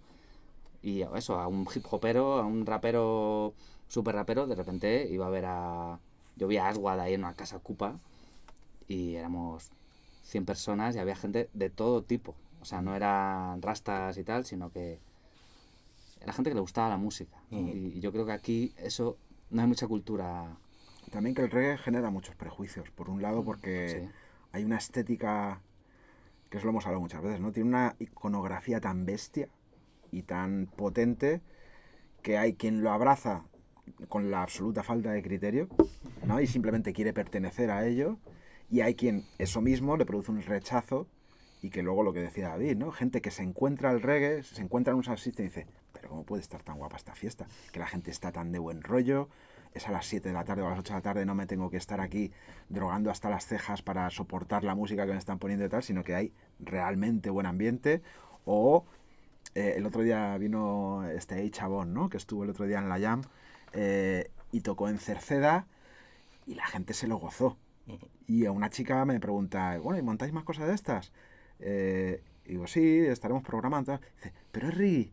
Como diciendo, te acabas de comer un bolo de reggae, te ha flipado, pero todavía aún así permanece el prejuicio de, es que a mí el reggae, probablemente porque no te has metido en la movida y en la energía, ¿no? Empatizar con esa cosa, con ese tipo de baile, con ese tipo de melodía, tiene mucho prejuicio, para bien y para mal. O sea, gente que se suma descabezada y gente que no se suma porque bueno, pues le produce rechazo, incluidos programadores de salas, tal. No, yo aquí no programo reggae porque vas a tener a 15 niñatos fumando porros fuera. Es decir, a ver, hace 15 años, a lo mejor, primero, porque podía fumar en los bares, porque nosotros teníamos 20.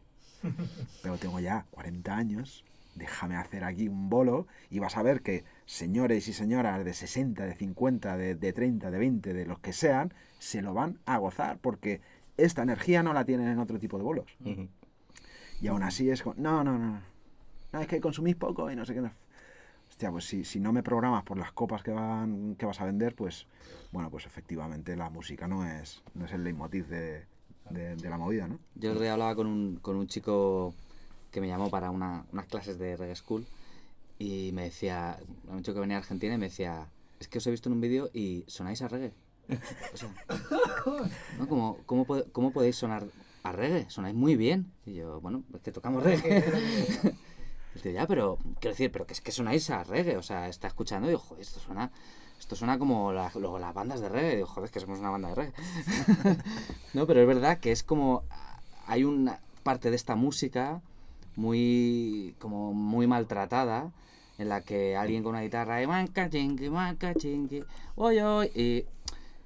es como, bueno, esto está bien, pero hay una cosa elegante, profunda, de músicos que llevamos todavía tocando, que sabemos tocar más o menos, pero que tenemos ahí una experiencia, un bagaje, y joder, que hay un conocimiento musical más allá de lo que es el hacer un skank así, ¿no? Sino que... Sí, pero que luego ves un músico de pop rock que dice, esto es muy sencillito. Y se sube con la guitarra y te destroza, porque dices, claro, es que esto va de tocar muy poquito. Y hay que aprender a tocar muy poquito. No es toco muy poquito porque no sé tocar más, sino porque lo que necesita esta música es eso. Es un concepto percusivo de prácticamente todo. Entonces hay mucha gente que dice, joder, es que me aburro, ya, pero que tú te aburras y que te pongas a tocar otros estilos cuando los demás estamos intentando sonar como debería sonar una banda de reggae, lo que haces es joder al personal, ¿no? Y al conjunto.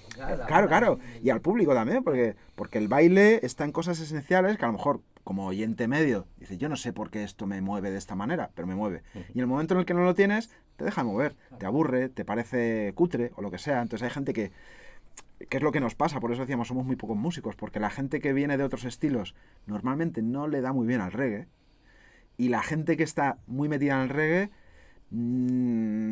con los años sí, ¿no? Pero también le cuesta salirse del reggae a tocar otras cosas, porque es una idiosincrasia tan particular que entenderla y absorberla y hacerla tuya lleva tiempo. O sea que lo aparentemente sencillo es complejo alcanzarlo.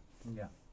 Tú que me has dicho que venías de escuchar sobre todo pues un poco la línea natural del tiempo, ska, rocksteady y luego reggae, ¿a ti qué es lo que más te gusta tocar o escuchar? A mí el rocksteady me hace bailar mucho. Sí. Es decir, lo que hablaba Miguel, ¿no? Cuando tú estás viendo música, escuchando música y estás bailando. Ayer estuve viendo a los Batmaners, ¿no? Y dije, bueno, mi gimnasio el día, ¿no? Porque estás bailando y a mí eso es lo que me gusta de esta música, que con otras músicas no me pasa. Y con esto bailo, y bailo mogollón, ¿no? Hago mi deporte y me siento súper bien. Y yo creo que es lo que más me atrae. Te permite conectar con la música de una manera. Cuando tú bailas música, la conexión es diferente, ¿no? O sea, tú puedes estar con tus cascos en tu casa, trabajando y tal, y vale, te mola. Pero cuando tú estás bailando música y de alguna manera te vas metiendo en la dinámica de la banda o sobre todo los directos, eso lo consiguen muchos estilos, pero en concreto este yo creo que para a mí al menos me traslada, ¿no? Me mueve solo. Y yo, mira, soy pesado, pues me siento ligero, me aligera esta música, ¿no? Y me permite bailar, y eso para mí es clave.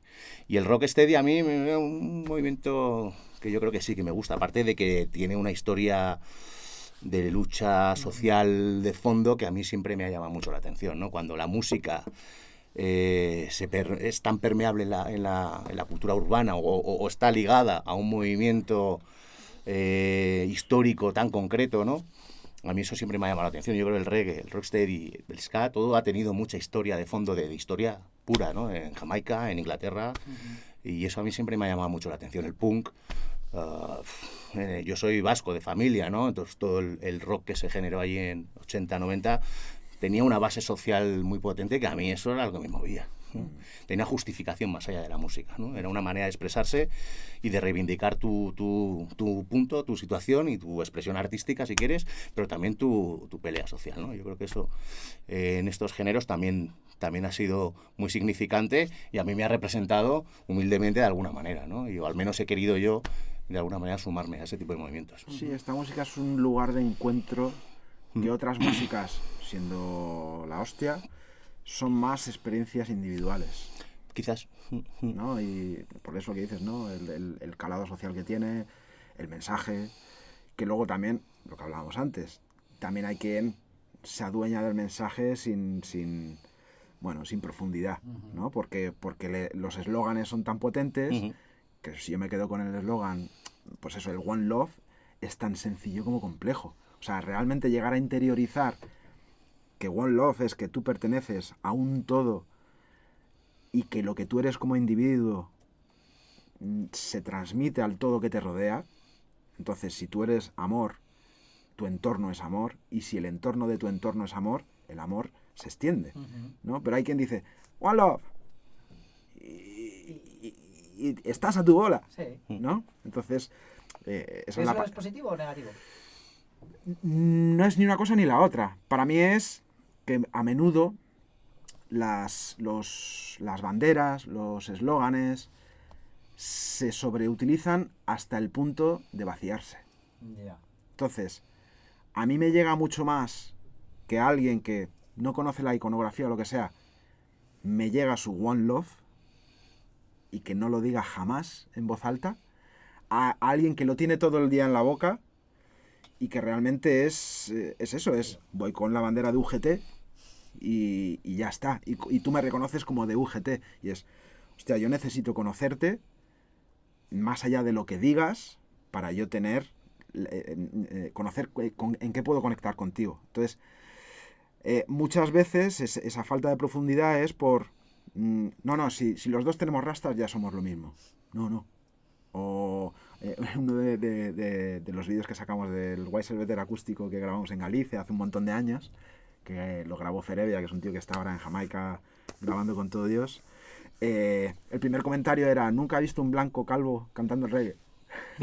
Y decía, joder, pues de puta madre. Que había que me decía, ¿y no te mosqueas? Digo, ¿cómo me voy a mosquear? Si es de puta madre, ¿no? De decir, vamos a salirnos de los códigos y de los prejuicios y de tal, ¿no? O un tío en traje que se goza el reggae. Pues claro que sí. Porque tú quién sabes que es ese pavo. A lo mejor le obligan a ponerse traje todos los días para trabajar o le encanta ponerse traje. Me da igual. Pero si conectamos en esto de una manera auténtica y no necesitamos olernos y decir, no, es que si no tienes la estética que yo tal, o si no me vienes... Hay gente que saluda así, de puta madre. En el reggae normalmente se saluda con el puño, el tal, que es guay. Pero hay gente que sientes que es parafernalia, que es atrezo, ¿no? Y me imagino que esto pasa en todas las escenas porque no dejamos de ser una tribu urbana, ¿no? Entonces buscas los puntos de conexión, buscas pertenecer a un grupo mayor que tú y hay veces que simplemente por eso, por la iconografía, pues ya, este es mi sitio, ¿no? Pero no profundizas o incluso vas vaciando de contenido toda esa iconografía, ¿no? Como puede pasar con la bandera de España. Yo soy muy español, pero me sobran los negros, los moros, los homosexuales. ¿Qué español? Si todos ellos también son españoles, o sea, estás vaciando de contenido esa banderita. Por eso mucha gente no se identifica con la bandera de España, ¿no? Porque quien la enarbola a menudo les sobra la mitad del país. Entonces, esto pasa también en el reggae, o puede pasar en el hip hop, que hay gente que le flipa vestir ancho y en el fondo no te mola el hip hop, lo que te mola es pertenecer, ¿no? Y que te reconozcan inmediatamente sin conocerte. Es verdad que esta música conlleva un contexto sociocultural muy potente. Y esto es un tema que genera debate, ¿no? Dentro del mundo del reggae, a nivel internacional también, ¿no? Como, o sea, para mí hay que conocer, es muy importante conocer todo lo que pasaba cuando esta música surgió, ¿no? Y de dónde viene el rastafarismo, qué es, tú puedes ser rasta o no, para mí, esa es mi opinión, tú puedes ser rasta o no a nivel religioso de creencias y tocar reggae.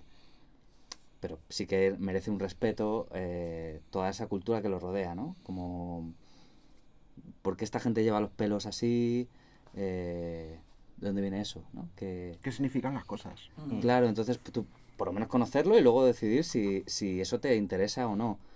A mí personalmente ese tipo de espiritualidad, o sea, el rastafarismo no es mi religión, yo no soy religioso, sí soy espiritual y conecto con muchas cosas de eso, conecto con muchas cosas, pero no creo que sea necesario para tocar, ¿no? O sea, como que eso es un debate, además ha habido grandes debates ahí en las redes en algunos años, grandes debates y ahí también se ve, ¿no? Como el totalitarismo también dentro de esto incluso, ¿no? Es como, esto es mío y no tuyo. No sé.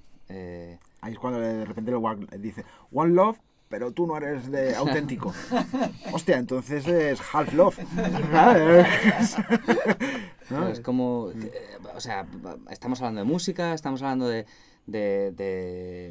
cultura, estamos hablando de espiritualidad, pues estamos hablando de todo.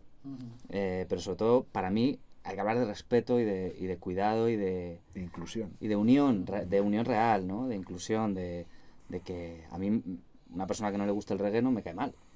No le gusta el reggae. Me parece fenomenal que no le guste el reggae, ¿no? Pero si no le gustan los negros, pues ya me empieza a caerme peor, ¿no? Como que esto, una cosa es la música, ¿no? Pero bueno, el reggae tiene todo esto también, interno, ¿no? Todo este movimiento interno. Sin duda. Vale, chicos, vamos a enlazar porque se me ha venido a la cabeza y me acuerdo que lo hablé contigo, Bol, y no lo tenía ni apuntado. Vamos a hablar de la peli, de One Love, que me ha venido a la cabeza. ¿Os gustó? No la he visto. ¿No la has visto? No la he visto. ¿Por qué no la has visto?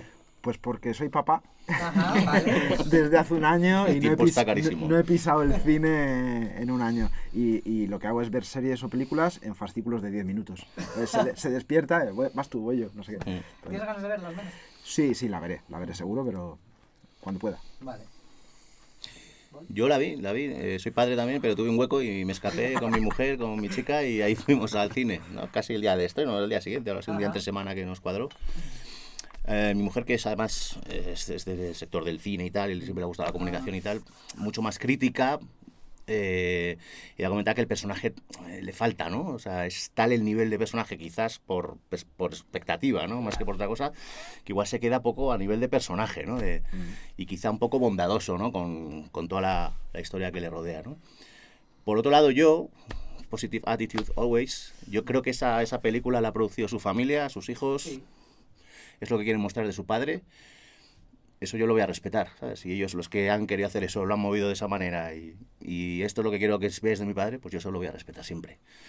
Es una peli que vi, me gustó, me entretuvo, la podré volver a ver. La música está muy bien. La música está muy bien, hay que reconocerlo, que la producción ahí obviamente sabía lo que hacían. Y bueno, sí, quizá la historia es tan majestuosa que te quedan flecos colgando, ¿no? Y ojalá hubiera como no sé, capítulos, ¿no? Y realmente pudieran abordar pues los detalles, quizás los escabrosos también que tuvo Bob y otros, quizás también pues más gloriosos, ¿no? Yo creo que hicieron lo que quisieron y yo estoy siempre a favor de eso. Ya te gusta bien y si no, pues también. Yo sí fui a verla. Yo soy muy friki de Marley, su historia y... o sea... Muy friki, quiero decir que conozco de toda la... Sí, ha sido una cosa que me ha interesado mucho, ¿no? Una figura muy potente. Entonces, realmente fui a verla sin ninguna expectativa. Yo pensaba que era una peli de Disney. Dije, bueno, voy para allá y lo que me encuentre va a estar bien, ¿no? Entonces, fui en Uruguay. Mi chica es uruguaya y estaba allí y fui y estaba solo en la sala. Entonces, de repente llegué a una sala, yo solo... versión original en Uruguay a las 5 de la tarde, pues no había nadie. Entonces me senté ahí en medio de la sala y la verdad es que me encantó. O sea, la disfruté muchísimo, muchísimo. Sobre todo las escenas de directo, las escenas del estudio fueron las que me gustaron. Y claro, yo no esperaba que me dieran mi ración Marley, ¿no? O sea, que me dijeran ahí la camisa que llevaba justo en el concierto de no sé qué. Pero para ser una peli mainstream me parece que es muy positivo que exista eso, ¿no? Como que gracias a eso, de repente hay una visión más amplia y además se meten en temas, o sea, hablan un poquito de rastafarismo, hay ciertos espacios, bueno, como cuidados, ¿no? Que no está hecho así, venga, aquí el rasta ¿no? Sino, creo que está hecho muy bien y hay escenas muy bonitas y a mí me gustó mucho, la verdad. Rita Marley, ¿no? La actriz que la interpreta, me parece que hace un papelazo también, ¿no? Creo que es uno de los personajes para mí más clave de la peli, ¿no? Y yo creo que, sin meterse mucho en el detalle, pues yo creo que ahí Bob tuvo mucho que quizá que esconder, llámale, y Rita mucho que aguantar, pues yo creo que ahí queda un poco tapado, ¿no? Pero yo creo que ella sí que representa a esa mujer, se le ven varias escenas con hijos varios, tirando de la familia adelante, ¿no? Ella. Y Bob, pues, a su bola un poco, ¿no? Y eso, bueno, quizá en ese contexto, en esa época de la historia, pues no estaba quizá mal visto o no tan mal visto. Igual ahora era impensable, ¿no? Tener ese tipo de personalidad, ¿no? Pero, como vuelvo a decir, esto es lo que querían plasmar de su padre, su familiar, y ahí está. Bueno, Rita estuvo muy metida ahí en el proceso, así que también Por eso que ayudó a quitar ciertas escenas. me imagino también, que ella quiso, Turbulentas. claro, y ser complaciente, y un poco lo que dice, pues es una peli, es absolutamente mainstream, y yo creo que, bueno, pues que abre el abanico a que todo el público pueda entender un poquito más, que sirva quizá de puerta de acceso a gente que, como decíamos, no tiene ni idea de lo que es esto, y bueno, pues pueda servir para dar ese primer paso y que luego obviamente pues puedas investigar. Yo creo que en ese sentido sí lo consiguen. Lo que van a conseguir seguro es que haya muchas camisetas de Mucho Bob One Love, Marley, ¿no? muchas cositas por ahí. Que todo suma, en realidad. Que está Claro, bien, yo además. prefiero eso a que, yo A que que sé, no vaya. a que lleve la banderita de España aquí en el... Claro. Correcto. Entonces, bueno, yo, pues eso, la veré otra vez con mis hijos probablemente y me la disfrutaré. Con los de Miguel y... Sí, por supuesto. Incluso con Miguel. Yo me quedo con vuestros hijos y a ver la película. Qué guay. Vale, pues nos vamos a poner a hacer la escuchilla, esta que hemos hablado, que me Venga. apetece mucho escuchar los Venga, temas. vamos Me a encanta hablar de ellos y no los hemos escuchado. No sé si preferís que escuchemos varios temas, que nos quedemos con alguno, ahí ya... Bueno, me gustaría que al menos de uno, si podemos Sí. hacer una deconstrucción Yo- por pistas, ¿vale? Porque es algo que no he hecho hasta ahora, Qué que guay. yo me gusta hacerlo en mis ratos libres, que me descargo multipistas de por ahí, Ujú. y es algo que me parece una experiencia muy brutal, y más si puedo teneros a vosotros, que sois los que las habéis grabado, Claro. que me contéis pues cómo las habéis empezado a grabar, qué efectillos les habéis metido, qué historietas tienen, qué trabajo tiene y demás. Nos ponemos con ello. Os quiero hacer una pregunta que para mí es obligatoria siempre que hay entrevistas de reggae, que si os gusta el pull-up o no. A mí sí, a mí me parece toda una maravilla. A Tío. diestra y siniestra no me gusta. Sí, yo como soy muy de fallar y tal, pues no me viene mal de vez en cuando, ¿sabes? Respeto el fallo, creo que es bonito y una manera de rehacerse pues puede ser esa y ha generado ya casi un hito cultural, ¿no? El pull-up. Es Cuando estás verdad. como público, ¿siempre lo llevas bien con Me esa pasó el otro día filosofía? con Emeterians, que iba con gente que no está tan metida en la Sí. música y había que explicar, ¿qué ha pasado? ¿Qué ha pasado? ¿Pero Me qué, encanta ¿qué ha cuando pasado? pasa Digo, eso, no, sí. pasa esto, que a veces, mira, no hace falta que haya un fallo, ¿no? Porque esa banda esta en concreto no falló, ¿no? Ya. Pero igual el ánimo de la gente, ¿no? Dice, aquí no les hemos atrapado con el primer acorde, vamos a meterle un poco más. Y entonces pull up, ¿no? Y entonces, mira, pues No, o incluso- quedaron satisfechos con la Incluso explicación les y hemos coño, qué guapo. atrapado especialmente con el primer acorde. Y O sea, eso es. Ya. Sí, sí. para mí tiene varias cosas buenas. O sea, como escuchante, como oyente, pues por ejemplo en bolos de dancehall y tal, yo no puedo con que... Claro, O sea, claro, cuando, obvio. cuando se convierte en una cosa, en una dinámica de 10 segundos pull up, 10 segundos pull up, 10 segundos pull up, 40 segundos pull up, o sea, yo no entiendo nada. O sea, yo ahí Claro, claro, ¿qué obvio, está obvio. pasando? Pero como herramienta, no tanto para fallar, que también, ¿no? De repente un tema empieza a un tempo muy rápido, muy lento, no sé qué, pero sobre todo para mí es una herramienta muy potente para de repente empezar un tema ahí que ¡guau! Lo estás gozando y, Sí, sí. y paras y vuelves a empezar y lo gozas ya más. Pero todavía, ¿no? capta mucho en el momento de pura. Si no eres de aquí, no estás metido, hostia, ya tienes el foco metido, entonces te entra mucho más el tema. Es de mi opinión. Esto como el vino, 3 botellas al día pues no bebes, Una copita de vez en cuando. pero unos Sí, vasitos pues sí. está bien. Cuando tiene sentido, ¿no? Claro, y hay veces que sí que sirve para una rectificación, pero realmente diríamos que el uso es, estáis flipando con que viene este tema que todos conocéis, pues lo empezamos otra vez. Y cuando está bien usado y cuando el público conoce el tema y tal, la energía se dispara. Sí, O sí, sea, sí, lo cuando que- está bien usado, es la hostia. Y además es una cosa que no tiene ningún otro género. Ya. Entonces, en ese sentido, para mí tiene muchísimo valor. Y mira que yo con mi proyecto jamás he hecho un pull-up. Porque no tiene sentido, no son rhythm, no... Claro. No. ¿Y con Pelican? Hombre, yo voy a fallar bastante, ¿no? Yo puedo fallar, ¿no? ¿Pero No, pueden no. cuadrar o no pueden Puede, cuadrar? claro, Puede sí, cuadrar. sí, puede cuadrar. Puede sí. usarse, sí, ¿por qué Sí. no? Sí. Sí, pero necesitas eso, un poco que la gente... Hay un tema que le flipe, por ejemplo, nosotros que tocamos con Nito Dread, tiene 3-4 super hits.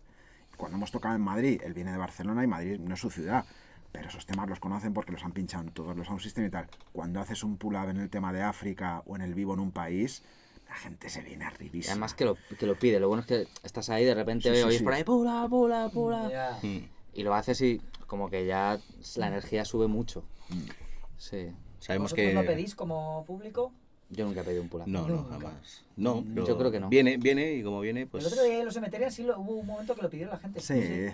Que yo hacía mucho que no veía a alguien pedirlo con tanta efusividad. Y dije, bueno, si lo piden estos chavales con tanta efusividad... ya- Entonces, igual sí, ¿no? Igual sí. Es sobre todo de la cultura Sound System. O sea, Sí. la gente muy de Sound System está muy acostumbrada a pedir pull-ups, que de ahí viene el pull-up. Pull it up, ¿no? Claro, pull it up no viene de las bandas, ¿no? Tanto viene del Ujú. rebobinar el disco y tirarlo otra vez, ¿no? Cuando hay un temazo. Ya. O sea, y entonces la gente del Sound System está muy acostumbrada a pedir pull-ups a saco, ¿no? Y normalmente en las bandas se ve los festis y tal, los Hay chavales más ahí mezcla. que están luego con el sound aquí son los que están ahí, pull-up, pull-up. A mí me mola eso, la verdad. Algo hay Está bien. curioso. Qué guay. Vale, pues cortamos aquí y nos ponemos con Venga. los temas.